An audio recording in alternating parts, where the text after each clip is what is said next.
শুরু হয়েছে তোমাদের রানীতে রানীর জীবনে নতুন অধ্যায়।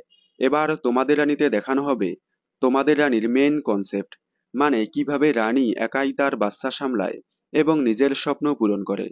তোমাদের রানীর মেন কনসেপ্ট ছিল সব দিক সামলিয়ে কিভাবে নিজের স্বপ্ন পূরণ করবে রানী।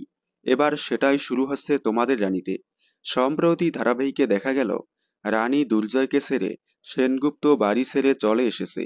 আদিত্য চৌধুরীর বাড়িতে কেয়ারটেকার হয়ে এসেছে রানী। এবার সেখান থেকেই রানী তার স্বপ্ন পূরণ করবে।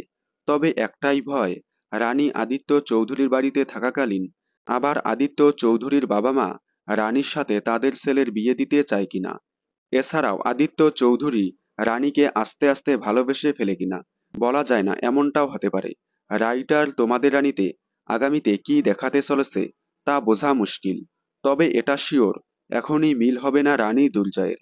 রানীর জীবনে যতই নতুন কেউ আসুক, রানী মন থেকে দুর্জয়কেই ভালোবাসে। শেষ পর্যন্ত তাদেরই মিল হবে। হয়তো রানী তার স্বপ্ন পূরণ করে দুনিকে একটু বড় করে কয়েক বছর পর মিল হবে রানী দুর্জয়ের। আপনাদের কি মনে হয় কমেন্টে জানাবেন।